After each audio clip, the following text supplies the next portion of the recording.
Hello students, welcome to my class of electrostatics. In this class, I will discuss some basic properties of conductors. Now you know what is a conductor? Conductor is a material through which electrical current can conduct easily, right? So why it happens? It happens due to the presence of large number of free charge carriers, that is electrons.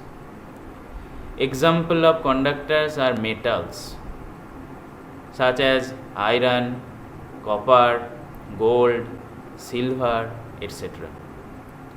Now, how a metal forms?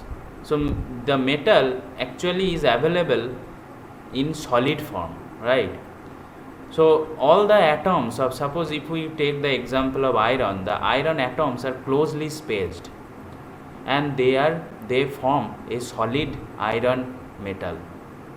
So when they are closely spaced, the interaction between the two nearest neighbor, due to the interaction between the two nearest neighbor iron, the valence electrons of the two iron, nearest neighbor iron, the valence electrons becomes free and they can flow in the conduction band very easily.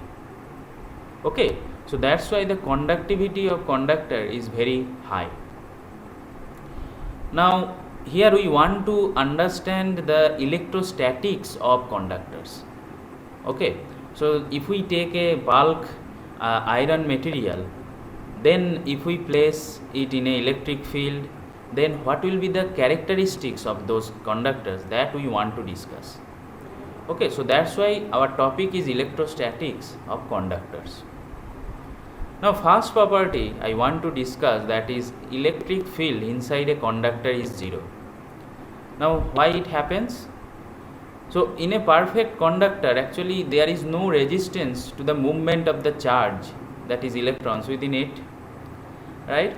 So if suppose the electric field is not zero inside a conductor, then what happens? Those free electrons can move easily through inside this conducting material, right? So we will get a current inside the conducting material, but actually that doesn't happen, right? So we don't get any current inside a conductor if we keep it idle. That means if we don't apply any electric field or potential difference, then we don't get any current through the conductor, right? So we can tell that as there is no conducting electron inside a conductor, and that is basically the static equilibrium we are talking about, because this is electrostatics. So we are talking about static equilibrium. Then the electric field inside the conductor we can tell is zero. So again I am telling, if the electric field inside the conductor is not equal to zero, then the free electrons will move inside the conductor. So we will get a current, but actually we don't get any current because we are dealing with static equilibrium of the charge. So that's why we have to discard our assumption that electric field inside the conductor is not equal to zero. So that means inside the conductor electric field has to be zero, right? So next point, this thing, why the electric field inside the conductor is zero, that can be discussed in a different way. Suppose a conductor is placed in an external electric field, then what happened? Due to the presence of external electric field, the positive charge inside the conductor will move along the application of the electric field, that means along this direction. So we are applying the electric field along this direction, so the positive charge will feel some force along this direction, so they will pile up on this surface, and the negative charge will feel opposite force along this direction and they will pile up here, right? So these are called induced charges, and due to these induced charges there will be another electric field from this positive induced charge to negative induced charge, that is the induced electric field, and that is opposite of the applied external field, that is E naught. Okay, so the movement of the charge. So this charge will move until this induced charge cancels the external electric field, right? So when the EI, that is the induced electric field, will cancel the external electric field, that is E0, then the charges will be separated at an equilibrium distance. The movement of the charges will continue unless this EI will not cancel this E0. Okay, understood? So when they are separated at equilibrium distance, that means the EI equal to E0. So inside the electric field, the resultant electric field inside the conductor, the resultant electric field will be 0. Okay, so this whole process is very much fast, and they are actually practically very instantaneous. Okay, so that's why we will tell the electric field inside the conductor is 0, even if we apply external electric field in a conductor, through a conductor. Now another point, that is charge given to a conductor reside on its outer surface. That means the charge density inside a conductor is 0, right? So how it can be explained? So if again we will consider if the charge density is not equal to 0. Suppose the charge density is not equal to 0 inside a conductor at any point. Then according to the differential form of Gauss's law that we discussed, that is divergence E equal to rho by epsilon naught. So from there we can tell the electric field exists at that point, because rho is here rho is not equal to 0. So there should be an electric field inside the conductor if rho not equal to 0. But we have proved that electric field inside the conductor is 0. That means whatever we have considered rho not equal to 0, that we have to discard here, right? So that is wrong. So here rho equal to 0 inside a conductor. So what physically happens, the charge inside the conductor is free to move, right? So they ultimately take up the position such that electric field inside becomes 0, and the surface is the only place where the charge can go, and they cannot leave the surface because of the existence of this surface potential energy barrier.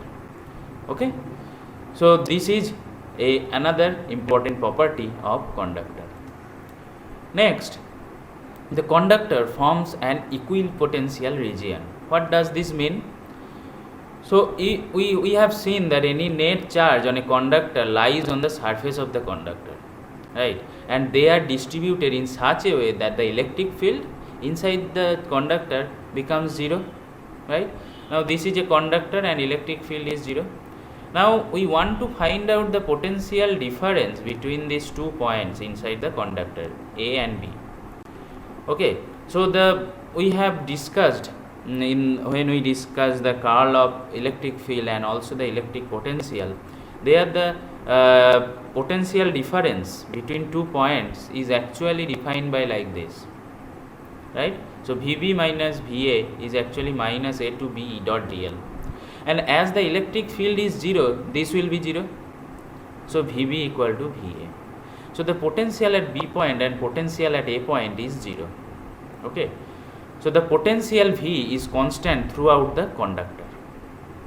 So we can tell the conductors form an equipotential region. Okay, now the conductor surface also forms an equipotential surface, otherwise charge would flow from region of higher potential to lower potential. So that's why the surface of the conductor is also equipotential.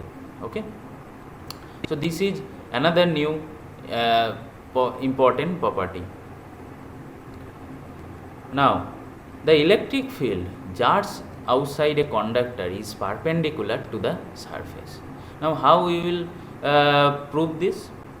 So if the electric field is not normal, so always what we are doing, that this is a statement, the electric field just outside a conductor is perpendicular to the surface. Suppose it is not perpendicular or normal on the surface, so what will happen if it, so this is a surface this is a surface and this is perpendicular. Suppose it is not perpendicular, it is aligned like this, the electric field is like this, then we can divide this electric field, you know, is a vector quantity, so we can do component we can divide the electric field into two components along y and x, right? So there will be a tangential component on the surface. Due to that tangential component, the charge whatever is on the surface of the conductor will feel some force, and due to that force they will move on the surface of the conductor, right? So we will get some current, but as we are dealing with static equilibrium condition, then we have to discard our assumption that electric field is not perpendicular, right? So we have to consider electric field is perpendicular, right? Again I am telling, if it is not perpendicular, what happens? There will be a tangential component on the surface of the conductor, so the charges which are placed on the surface of the conductor, they will move, right? So we will get some current on the surface of the conductor, but that doesn't happen because we are considering static equilibrium condition.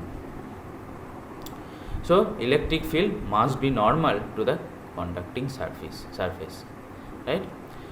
So conductor surface is equipotential surface, that's why this gradient of V, so this term is called del V is called gradient of V. V is the potential, that is a scalar function, scalar potential, because what is scalar function? The function which is dependent only on the values, right? So suppose potential has no particular direction, but electric field has value, magnitude and also direction, so that is vector field, okay?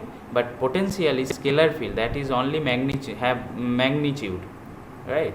So the gradient of scalar potential will give us electric field, and the electric field equal to minus gradient of V, that we discussed when we discussed about electric potential and curl of electric field.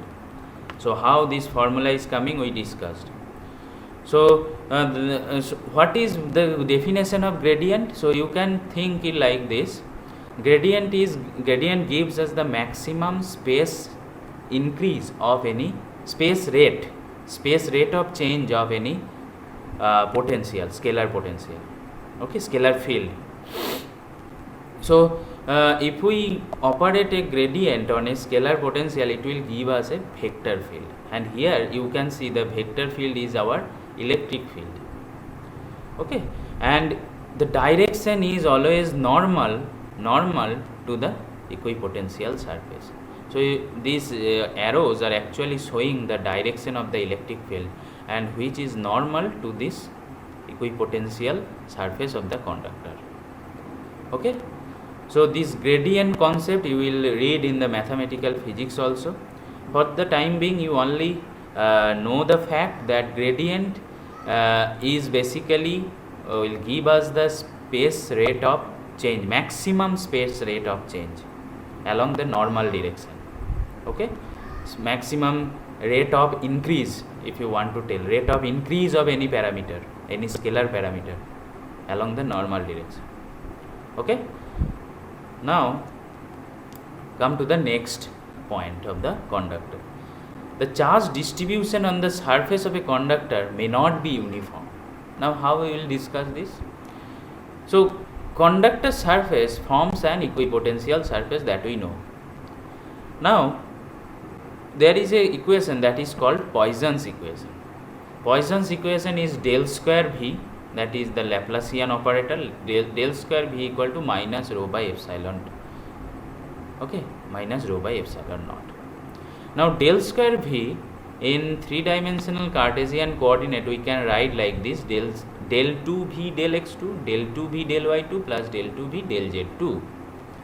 Now why this is del?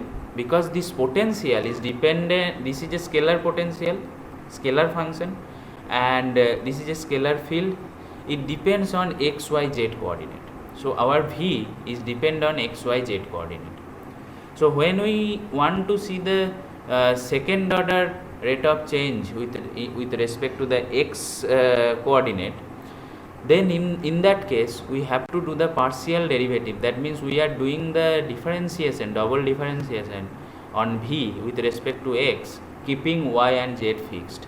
Similarly for others. So that is the concept. Now when you know that if you have a function, scalar function or scalar surface, if you do the second order derivative of that function, it will give us the curvature of the function or curvature of the surface. Here also we will apply the concept. So it indicates that the charge density would depend on the curvature of the surface, because you know del square V actually indicates the magnitude of the curvature of the surface. So that's why the charge density also depends on the curvature of the surface, and the surface density of the charge on a conductor's surface is greater at points having more curvature. So this picture actually showing that. So this point has more curvature, so that's why this point has greater charge density compared to the other points. Okay, so overall charge on the surface remains same. Charge density can be defined at different point on a conductor. Okay, now come to the next point, that is the strength of the electric field just outside a conductor, that will be sigma by epsilon naught. Now how can we prove? So this is a surface, small portion of the surface of the conductor, and suppose this has a positive charge and the surface charge density is sigma. Okay, now to find out the electric field we have to construct a Gaussian pillbox, because if we consider this surface is very large, this is something flat, so it has a planar symmetry. And I told that when we have a planar symmetry, if we want to find out the electric field due to the charge distribution of the planar plane having charge sigma, charge density sigma, in that case we have to consider a Gaussian pillbox, and this is a Gaussian pillbox which is some kind of cylindrical shape.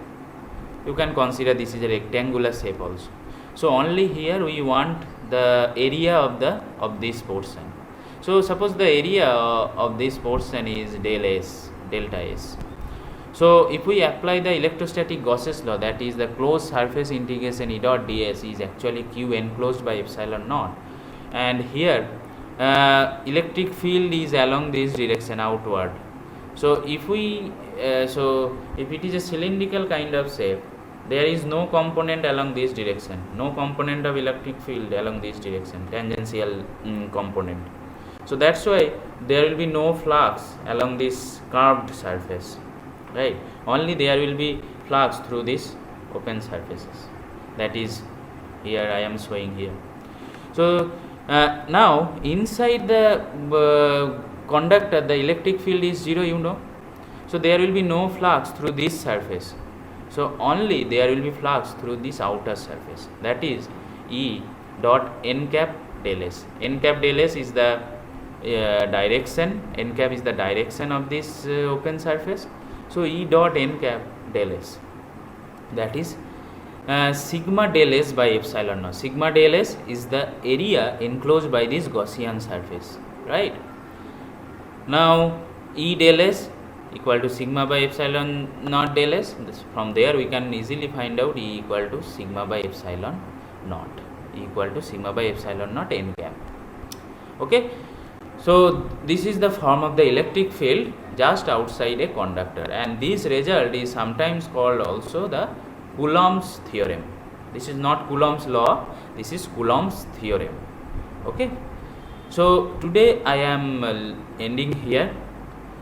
In the next class I will discuss the induced charge in a conductor, how induced charge is formed in a conductor. Okay, thank you.